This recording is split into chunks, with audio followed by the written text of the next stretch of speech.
नमस्कार, जय हिंद, वंदे मातरम। आप देख रहे हैं हमारा चैनल HBN न्यूज। मैं हूं HBN से डॉक्टर पंकज शर्मा। मध्य प्रदेश में विधानसभा चुनावों के बाद ये कयास लगाए जा रहे थे कि मध्य प्रदेश में भारतीय जनता पार्टी के प्रदेश अध्यक्ष का चुनाव भी संपन्न होने वाला है। परंतु मध्य प्रदेश के साथ साथ पूरे भारतवर्ष में लोकसभा चुनावों की तारीखों के ऐलान के बाद मध्य प्रदेश के और अन्य राज्यों के प्रदेश अध्यक्ष के चुनाव भी रोक दिए गए हैं। परंतु अब लोकसभा चुनावों के पश्चात मध्य प्रदेश में भी प्रदेश अध्यक्ष को बदलने की सुगबुगाहट तेज हो चुकी है। तो आइए आज हम आपको एक बड़ी खबर के साथ रूबरू कराते हैं और हम बात करेंगे आज कि मध्य प्रदेश के ऐसे कौन से राजनेता हैं जो प्रदेश अध्यक्ष की कतार पर लगे हुए हैं। ऐसे 8 राजनेताओं के नाम आपके सामने हम उजागर करेंगे जिन्हें मध्य प्रदेश का आगामी प्रदेशाध्यक्ष बनाया जा सकता है। हमारे साथ लगातार चैनल से जुड़े रहिएगा। चैनल को लाइक, सब्सक्राइब और शेयर भी अवश्य करिएगा।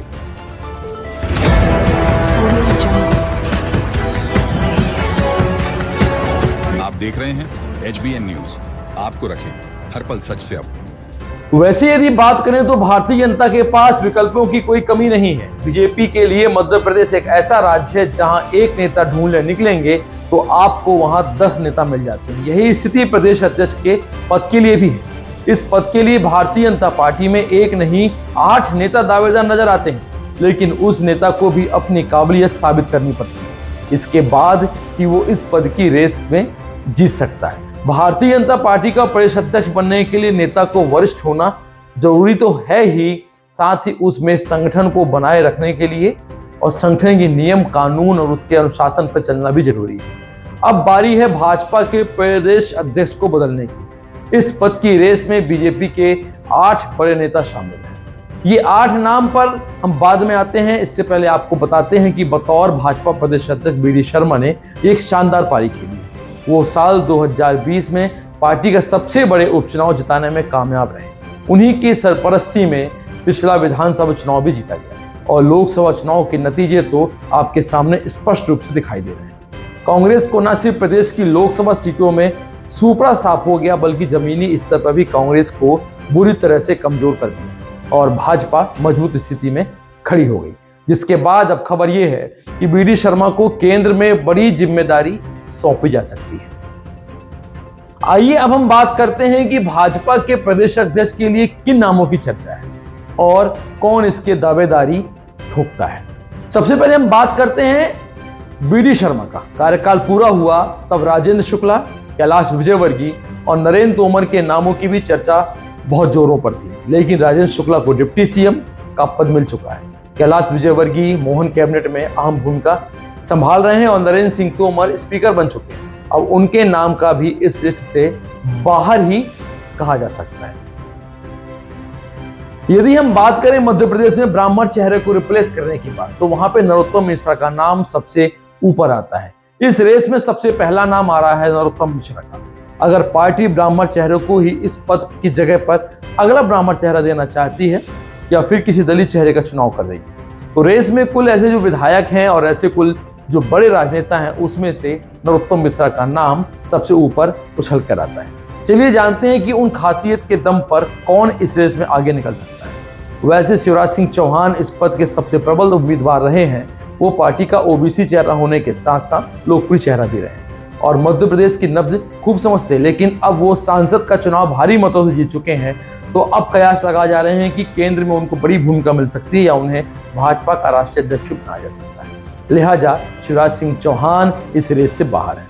तो प्रदेश अध्यक्ष के फेस में यदि हम ब्राह्मण चेहरे की बात करें तो मैंने पहले भी कहा कि नरोत्तम मिश्रा का नाम कंसीडर किया जा सकता है। नरोत्तम मिश्रा शिवराज सरकार में हर बार मंत्री रहे और ग्वालियर चंबल में इनकी पकड़ अच्छी खासी मजबूत है। इसमें भी ज्यादा बड़ा क्रेडिट उन्हें सबसे ज्यादा कांग्रेसियों को भाजपा बनाने के लिए या भाजपाई बनाने के लिए दिया जाता है, जो धीरे धीरे कांग्रेस की जड़ें कमजोर करते हुए भाजपा को मजबूत स्थिति में लाके खड़ा कर दिया हुआ। नतीजा यह हुआ कि बीजेपी क्लीन स्वीप करने में कामयाब हुई। विधानसभा चुनाव हारने के बाद फिलहाल नरोत्तम मिश्रा के पास कोई अहम जिम्मेदारी नहीं है, लेकिन वो लाइमलाइट से बाहर भी नहीं हुए हैं, जिसके बाद वो प्रदेश अध्यक्ष की पद में सबसे आगे नजर आते हैं। वो लीडरशिप क्वालिटी होना जो एक अध्यक्ष में चाहिए थी, पूरी लीडरशिप क्वालिटी नरोत्तम मिश्रा में है। पार्टी के उसूल, पार्टी के कानून, पार्टी के डिसिप्लिन, को बरकरार रख सकते हैं। जातिगत समीकरणों में देखते हुए यह बहुत बड़ा चेहरा सामने आएगा। ब्राह्मण वर्ग को रिझाने के लिए बी.डी. शर्मा को भी अध्यक्ष बनाया गया। बी.डी. शर्मा की सबसे खास बात यह थी कि वो राष्ट्रीय स्वयंसेवक संघ के बहुत खास माने जाते थे और संघ ने ही उनके नाम पर मुहर लगाई, जबकि बी.डी. शर्मा विद्यार्थी परिषद के प्रांत और राष्ट्रीय स्तर के कार्यकर्ता रहे और संगठन के मंत्री का दायित्व का निर्वहन भी किया। इस पद में नरोत्तम मिश्रा के साथ साथ कैलाश विजयवर्गीय, खुद शिवराज सिंह चौहान भी थे, लेकिन संघ ने बी.डी. शर्मा को ही चुना और उस पर मुहर लगाई, क्योंकि ब्राह्मण वर्ग को रिझाने के लिए भाजपा ने ये रणनीति बनाई थी। गोपाल भार्गव भी भारतीय जनता पार्टी के लिए प्रदेश अध्यक्ष के प्रमुख दावेदारों में से एक हैं, जो कि एक बहुत बड़ा ब्राह्मण चेहरा है।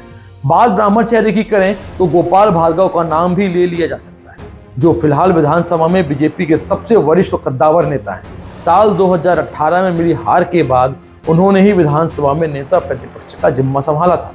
बुंदेलखंड में उनका होल्ड इतना जबरदस्त है और सीनियर होने के नाते प्रदेश के नेताओं को संभालना भी उनके लिए मुश्किल नहीं होगा।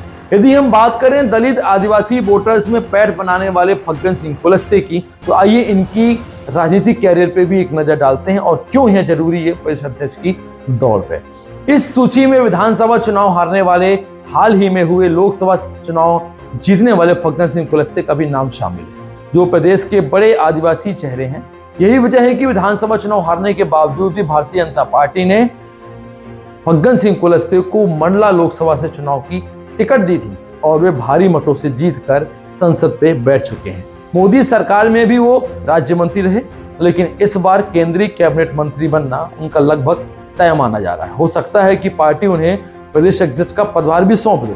वैसे भी बीजेपी की नजर अब दलित और आदिवासी वोटर्स पर टिकी हुई है। फग्गन सिंह कुलस्ते को ये पद सौंपकर भाजपा इस वोट बैंक में और मजबूत पैठ बनाने पर विचार कर सकती है। यदि हम बात करें हमारे प्रबुद्ध वर्ग में, तो हाँ, सुमेर सिंह सोलंकी का नाम भी जोरों पर है। एक और नाम आता है सुमेर सिंह सोलंकी, जिन्हें भारतीय जनता पार्टी ने राज्यसभा का सदस्य चुन के भी भेजा था। सुमेर सिंह सोलंकी बाकियों के मुकाबले जरा युवा चेहरे, लेकिन वो अनुसूचित वर्ग से आते हैं। इसके अलावा शहीद भीमा नायक शासकीय महाविद्यालय में प्रोफेसर थे, जिस वजह से प्रबुद्ध वर्ग में भी उनका अच्छा खासा दखल है। भारतीय जनता पार्टी के सांसद माखन सिंह सोलंकी के भतीजे होने के नाते राजनीति में भी अच्छी पुरानी पकड़ है। साथ ही राष्ट्रीय स्वयंसेवक संघ के साथ उनका संबंध बहुत लंबे समय से चला आ रहा है। प्रदेश अध्यक्ष की पसंद में अगर आरएसएस की चली तो सुमेर सिंह सोलंकी के नाम पर भी ठप्पा या मोहर लग सकती है। हम दलित वर्ग से ही बात करें तो एक नाम निकलकर और आता है, जो कि दलित वर्ग को साधने में लाल सिंह आर्य का भी मददगार साबित हुए। इस भारतीय जनता पार्टी के प्रदेश अध्यक्ष की सूची में लाल सिंह आर्य का नाम भी शामिल किया गया है। वो पहले ही पार्टी के अनुसूचित जाति मोर्चे के राष्ट्रीय अध्यक्ष का जिम्मेदार रह चुके हैं और उन्होंने उसकी जिम्मेदारी बखूबी निभाई भी है। दलित वर्ग को साधने में लाल सिंह का आर्य मददगार साबित हो सकता है। यदि हम बात करें क्षत्रिय समाज से, तो वहां पर भूपेंद्र सिंह को भी बड़े मंत्रालय के संभालने का अनुभव है। शिवराज सिंह चौहान के कार्यकाल में उनके खासम खास रहे मंत्री भूपेंद्र सिंह को भी रेस से बाहर नहीं किया जा सकता है। इनके पास बड़े बड़े मंत्रालय संभालने का लंबा अनुभव है। सागर जिले सहित पूरे बुंदेलखंड में जबरदस्त धाक और उनकी पकड़ है और ठाकुरों के बीच में वोट साधने में भूपेंद्र सिंह का चेहरा कारगर साबित होता है। लेकिन सिर्फ एक नेगेटिव पॉइंट उनके खिलाफ ये है कि वो उनके ही क्षेत्र के नेताओं के उनके खिलाफत जाने की, जिसकी गूंज कुछ समय पहले मंत्रालय में भी गूंज चुकी है। आइए हम बात करते हैं भारतीय जनता पार्टी के प्रदेश अध्यक्ष की सूची में एक ऐसा नाम, शायद जिसके बारे में हमने भी कल्पना भी नहीं की, परंतु हमारे जानकार सूत्र बताते हैं और अन्य सूत्रों से हमें जानकारी प्राप्त भी हुई है कि आशीष दुबे, जिन्हें की जबलपुर से लोकसभा सीट के लिए सांसद पद के लिए चुनाव के लिए निर्वाचित किया गया था, वो भी चुनाव जीत चुके हैं। और ब्राह्मण चेहरे के नाते आशीष दुबे, जो कि महाकौशल प्रांत से आते हैं और आसपास के महाकौशल एरिया के लगभग 23 जिलों में इनकी अच्छी खासी पकड़ है। यदि ब्राह्मण चेहरे की बात करें तो महाकौशल प्रांत का लगभग क्षेत्र, जहां तक कि महाकौशल जबलपुर से लेके आपके इलाहाबाद के नजदीक तक का प्रांत, यहाँ पर इनकी अच्छी खासी पकड़ और यह प्रांत ब्राह्मणों और क्षत्रियों को लेकर स्वर्ण जातियों का ये गढ़ भी रहा है। अब देखते हैं कि प्रदेश अध्यक्ष की लिस्ट में किसका नाम फाइनल होता है। यदि बात संघ की चली तो उसमें कुछ नाम फाइनल अभी से दिखाई देते हैं। आइए हम देखते हैं कि किनका नाम प्रदेश अध्यक्ष की दौड़ पे आता है। तो हमारे चैनल को लाइक, सब्सक्राइब और शेयर जरूर करते रहें। नमस्कार, जय हिंद, वंदे मातरम।